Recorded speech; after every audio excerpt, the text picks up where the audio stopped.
Good morning to all. Myself, Dr. Kushagar Dubey, Associate Professor, Smriti College of Pharmaceutical Education, Indore. Today, the topic of video is Theory of Precipitation Titration. The most important precipitation reaction in titrometric analysis are those which involve the use of silver nitrate. These are called argentometric determinations. Now, in the last video, we had studied about the precipitation titration. What are precipitation titration? Precipitation titration वो titration होते हैं जिनमें chemical reaction involve the formation of the precipitate. Precipitate का formation होता है. Now, silver nitrate is a key component of the precipitation titration. बहुत सारे जो titrometric analysis होते हैं वो उसमें silver nitrate use होता है. इसीलिए इसको अर्जेंटीमेट्रिक डिटर्मिनेशंस भी कहते हैं. जो सिल्वर की मदद से डिटरमाइन करना है उसको अर्जेंटीमेट्रिक डिटर्मिनेशन कहते हैं. So the one name of precipitation titration argentimetric determination. Now let us consider the titration curve for the titration of 50 ml of 0.1 molar NaCl with 0.1 molar AgNO3. In acid-base titration we had studied about the titration of 50 ml 0.1 normal NaOH with 50 ml 0.1 normal HCl. So it is similar to that only. वहां हमने hydrogen ion concentration find out किया था, यहाँ हम chloride ion concentration find out कर रहे हैं. दोनों के प्रोसीजर बिल्कुल सेम है. नाउ अब फिर से the first point at the start of the titration, जब हमने कोई भी AgNO3 का ऐड नहीं किया है, उस केस में जब हमने NaOH को ऐड नहीं किया था, 0 NaOH ऐड था या 0 AgNO3 ऐड है. AgNO3 कहाँ है? ब्यूरेट में है. ठीक है. और NaCl कहाँ है? NaCl कोनिकल फ्लास्क में है.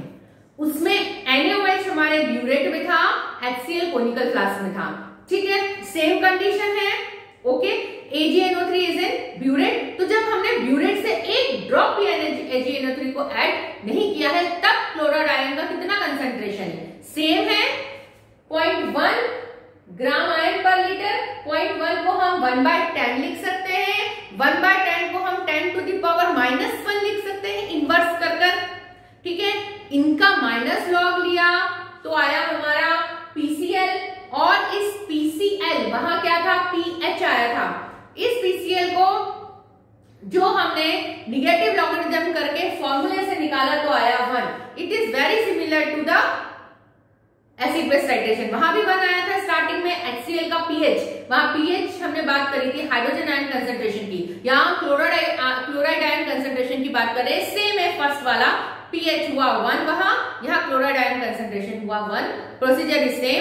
जहां H Cl लिखना है हमको. It is very similar to that. Next one, after adding 10 ml AgNO3, अब जब हमने 10 ml AgNO3 ऐड किया, नीचे 50 ml कोनिकल फ्लास्क में हमारे पास 50 ml NaCl है, उसमें 10 ऐड हो गया AgNO3. तो कितना हो गया हमारा? 60 हो गया वॉल्यूम हमारा 60 हो गया.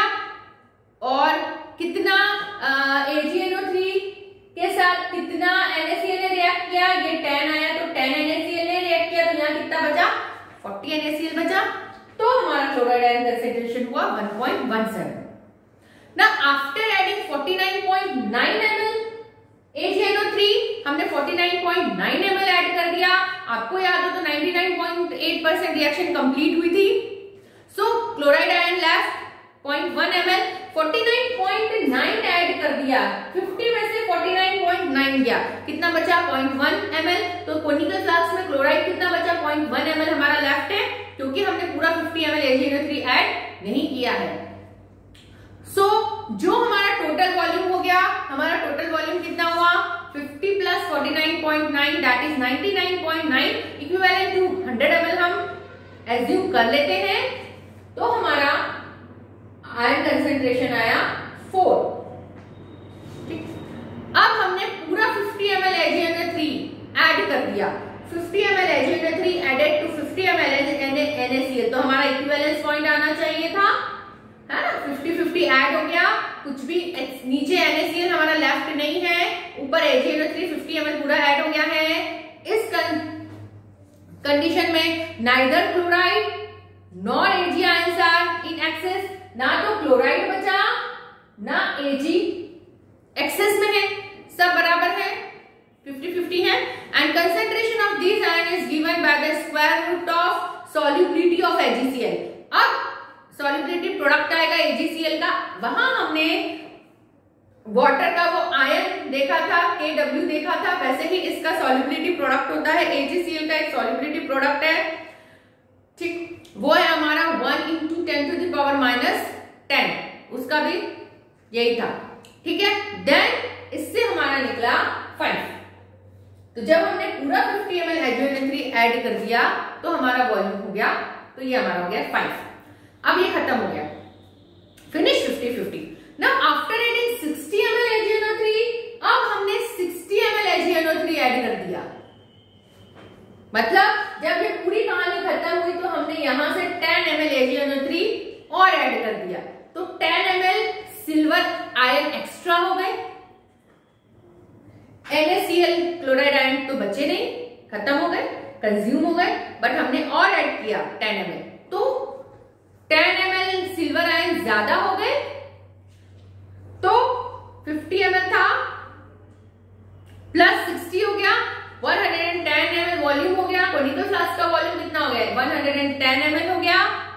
तो इससे हमारा निकला जो क्लोराइड का कंसंट्रेशन निकला वो आया 7.96।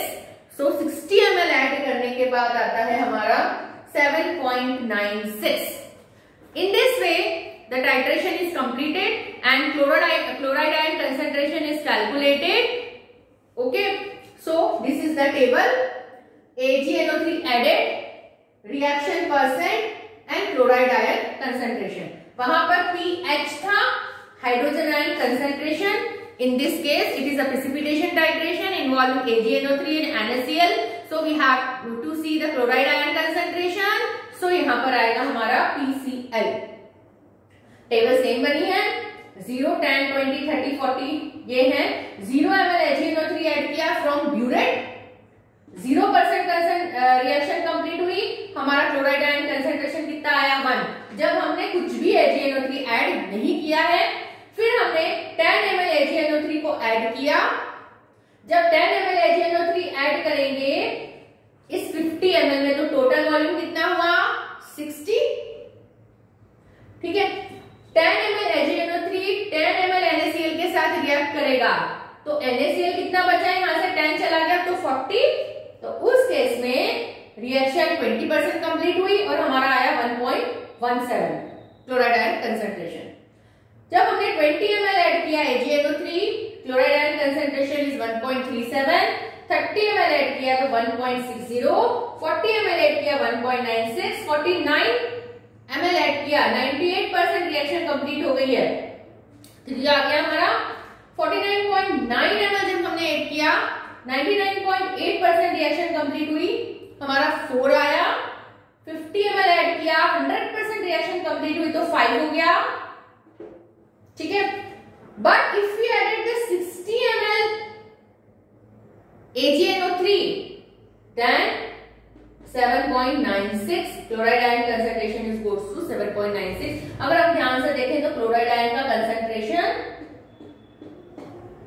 इंक्रीज हो रहा है, chloride ion concentration is increases. See 7.96। Now, if you plot the titration curve, then it is very similar to the titration curve of the strong acid versus strong base। जैसे titration curve हमने strong acid, strong base का देखा था, बिल्कुल same titration curve इनका भी आएगा, because inflection point बहुत ज्यादा आएगा, because जो है dissociation उसमें complete हो गया था, इसलिए inflection ज्यादा आया था। सी this is the titration curve of AgNO point, the titration of 0.1 normal AgNO3 with 0.1 molar NaCl। ये टाइट्रेशन कर्व है, it is a titration curve. अगर हम ध्यान से देखें इट इज इन्फ्लेक्शन, इतना इन्फ्लेक्शन आया है इसमें, it is very similar to the titration curve of a strong acid versus strong base. This is the volume of AgNO3 at 10, 20, 30 और ये क्लोराइड आयन का कंसंट्रेशन है 1, 1.17, 1.37, 7.96 तक है। So, more the stiffness of the titration curve, more accurately the equivalence point can be located। जितना ज्यादा stiffness होगी इसमें कितना अच्छे तरीके से हम इक्विवेलेंस पॉइंट को लोकेट कर सकते हैं।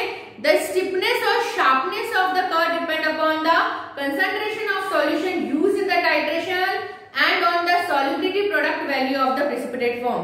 कितना कंसंट्रेशन हमने सॉल्यूशन का यूज किया है टाइट्रेशन में और क्या सॉल्युबिलिटी प्रोडक्ट है उस पर डिपेंड करता है कितना स्टिफनेस आएगा।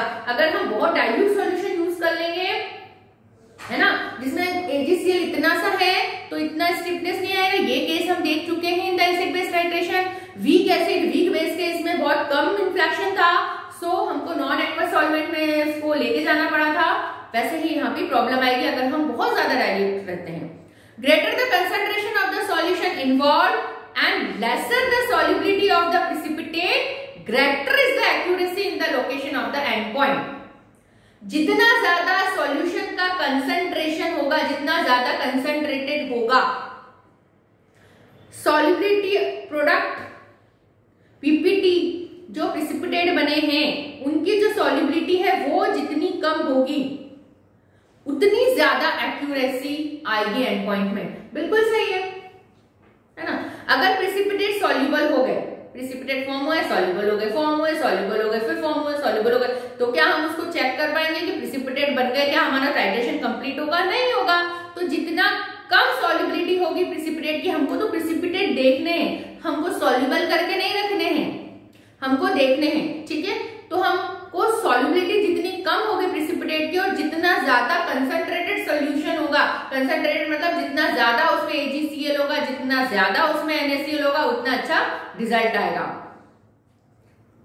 Okay, so it is concluded that for an accurate titration the titrant and the titrant solution should not be very dilute. The solubility product value of the precipitate form should be very small. इसका मतलब अगर हम NaCl और AgNO3 दे रहे हैं तो dilute in the sense हमने 0.1 molar बनाया है ना, 0.1 मोलार बनाया तो हमको 0.000001 मोलार नहीं बनाना है। फॉर एग्जाम्पल हमने अभी तो कोरोना एरा चल रहा है, सो एवरीबडी नोस की क्लीनिंग के लिए बहुत सारे आ रहे हैं प्रोडक्ट जिसमें 99.9% कोरोना की वायरस किल हो जाएगा एक्सेट्रा एक्सेट्रा। सो हमने डेटॉल ले लिया और हमने डेटॉल से so we want to clean the floor clean करना है, ठीक है। हमने 1 लीटर वाटर लिया, उसमें हमने 1 लीटर में हमने 30 ml डेटॉल ऐड किया। 1 लीटर मतलब 1000 ml में 30 ml ऐड कर दिया है। एक में हमने 1 लीटर मतलब 1000 ml में हमने 200 ml ऐड किया है और एक और हमने बकेट ली जिसमें हमने 1 लीटर 1000 ml में 0.001 ml डेटॉल ऐड किया है। सबसे कम सबसे ज्यादा डाइल्यूट कौन सा होगा? डाइल्यूट इन द सबसे कम कंसंट्रेशन जिसकी 0.001 की, तो क्या फ्लोर क्लीनिंग में हमारे काम का है? नहीं है। सबसे अच्छा कौन सा है? जिसमें हमने 200 ml डेटॉल को ऐड किया है। जितना ज्यादा कंसंट्रेशन होगा, जितना ज्यादा हम ऐड करेंगे उतना बेटर। कंसंट्रेशन मतलब स्ट्रेंथ 0.1 मोलार है, 0.0001 मोलार नहीं बनाना है, ठीक है। अगर हम 0.0001 मोलार बनाएंगे तो इतना सा हम इतने सारे वाटर में ऐड कर रहे हैं, तो कोई मतलब नहीं।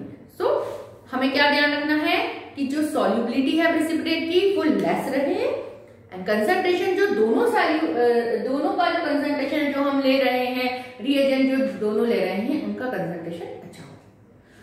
सो this is all about the theory of the precipitation titration. It is very similar to the strong acid strong base titration NaOH and HCl। See अगर हमने स्टार्ट किया है, अगर हमने AgNO3 ऐड नहीं किया, 0 ml AgNO3 ऐड किया from the burette, then जो हमारा chloride ion concentration it is 1 और जैसे जैसे हम ऐड करते जा रहे हैं ये इंक्रीज होता जा रहा है। वैसे ही कर्व आया, जितनी शार्पनेस होगी कर्व में उतना अच्छा एंड पॉइंट इंडिकेट होगा, इक्विवेलेंस पॉइंट हमको दिखाई देगा, एंड पॉइंट डिटेक्ट हो जाएगा और हमारा जो एरर है वो कम हो जाएगा। इसके लिए हमें 2 चीजें ध्यान रखनी है। पहली, सॉल्युबिलिटी लेस हो, ठीक है, प्रेसिपिटेट की सॉल्युबिलिटी लेस हो। दूसरा, कंसंट्रेशन जो हमारे टाइट्रेंट और टाइट्रेंट की जो हमने कोनिकल फ्लास्क में लिया और जो ब्यूरेट में लिया उसकी जो कंसंट्रेशन है वो हाई हो, okay. And precipitation titration argentimetric titrations भी होते हैं, डिटर्मिनेशंस भी होते हैं, बिकॉज सिल्वर नाइट्रेट जो होता है इसके अंदर इन्वॉल्व होता है, AgNO3 इसमें इन्वॉल्व होता है।